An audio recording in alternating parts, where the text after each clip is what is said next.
Hey guys, I'm super excited about this speech that I'm going to be giving to you guys. Just because I'm a really big sports fan. I've mentioned that in some previous speeches, pretty much all of them probably. But I love sports. I'm a big basketball fan. That's one of the sports that I like the most. I pretty much like any sport that you can think of, whether it's basketball, baseball, football, golf, tennis. I like watching every single sport, soccer, whatever you can think of. I like pretty much every sport, whether it's playing it or it's watching it, whatever it is. I enjoy it.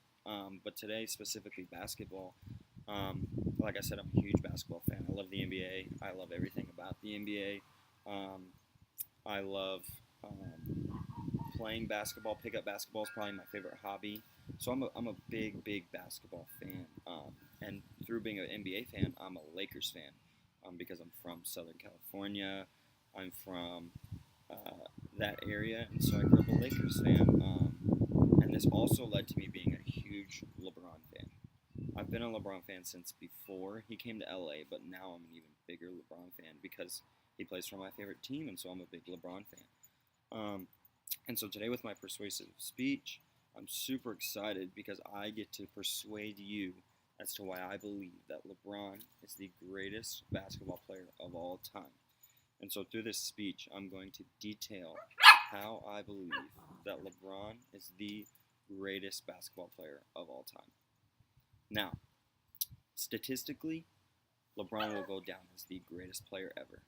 Statistically. Maybe not all time in every facet of being a basketball player, but statistically, he will go down as the greatest. LeBron will finish, if he continues in the trajectory that he's at, he will continue to go that way, and he will finish number one in points all time, and he will finish in the top 5 in assists of all time, of anybody that's ever touched a basketball. He will be the number one in points and number 5 in assists, one player. LeBron currently stands at number 4 on the points list, and he's only going higher.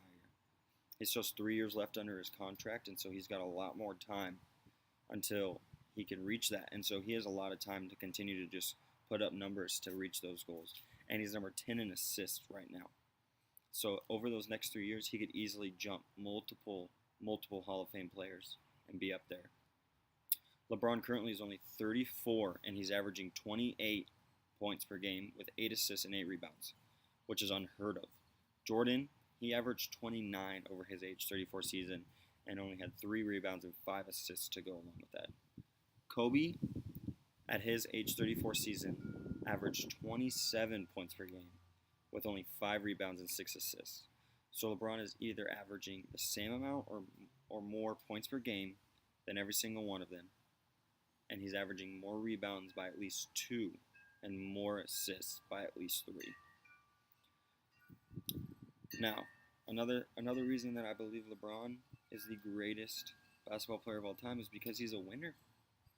He does only have 3 championships. There's people like Jordan who have 6. There's people like Bill Russell who have 11. There's people like Kobe who have 5. But Jordan does have those 6, and that's what people tend to put him above LeBron. But LeBron is still a winner. LeBron has been to 8 straight finals appearances. That's like in the NFL going to 8 straight Super Bowls, or in baseball going to 8 straight World Series. He's been 8 straight times by himself. No team, not just a player, no team has ever been to 8 straight finals besides the Boston Celtics in the 60s. LeBron is so good and so much of a winner that 4 years after going to the finals, he switched teams and then went 4 more times to the finals. That's unheard of switching teams and still continuing to win. LeBron also beat the greatest basketball team of all time.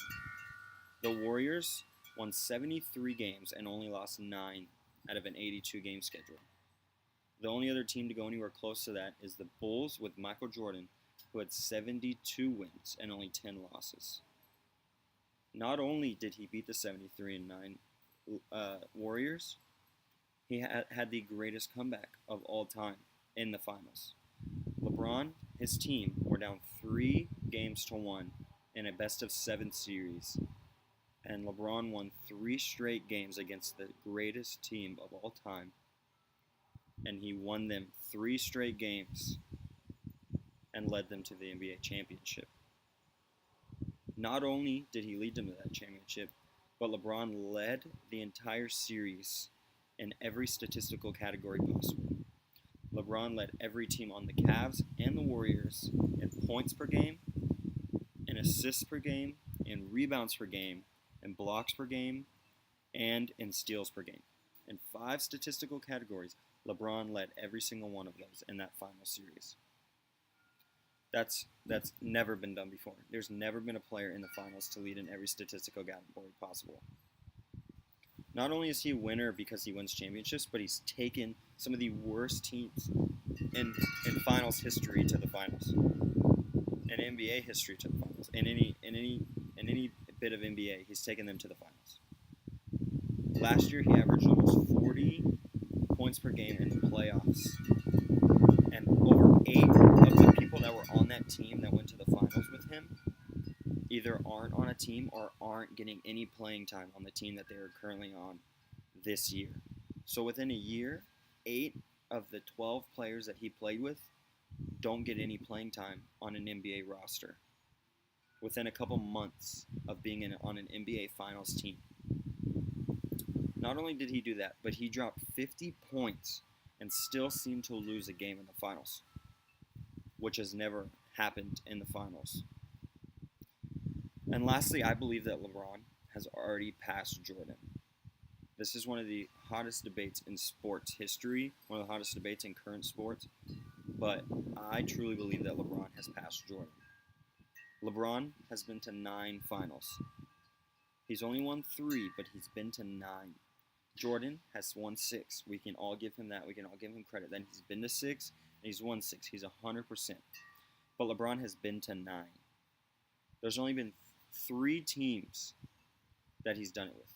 He did it with 3 different teams. Jordan was on the Bulls his entire career, and he did it all on the Bulls. But LeBron has been to the finals with the Cavs, and then he left for the Heat and did it, and then he went back to the Cavs, and he has won 3 out of 9, but he's been 9 times. Jordan has won 6, but he's only been 6 times. LeBron just finished his 15th season, and Jordan played a total of 15 seasons. And out of those 15 seasons, LeBron has been to the finals 9 times, and Jordan has only been 6. So out of percentages, LeBron has been to the finals more times, percentage-wise and numbers-wise, than Jordan ever has, which is unbelievable. LeBron's been to the finals more than half of his career. LeBron, I think, also has more value to his team than Jordan did. Jordan was a crazy good basketball player. I think he's the number 2 basketball player of all time. But LeBron had more value to his team. Jordan left in the prime of his career to go play baseball, and he only lost 3 less games. Whenever Jordan left for the baseball in the prime of his career after winning 3 straight championships, he left, and the Bulls that following year only lost 3 less games, and they still made the playoffs.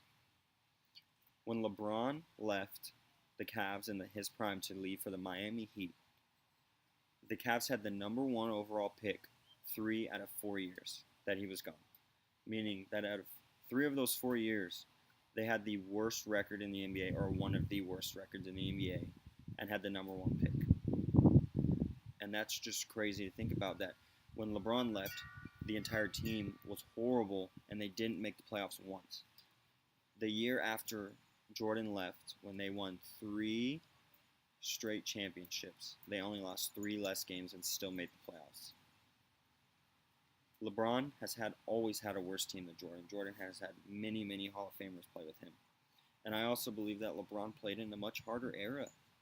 LeBron played in an era with the greatest basketball team of all time, with people who have, over the last 30 years since Jordan played, have learned how to play at a better skill level and know how to play the game much better with more technology. And Jordan played in a much weaker era. They say that back in the 90s they were stronger, but LeBron played in a much more skilled era, and that's why I think that LeBron is the greatest player.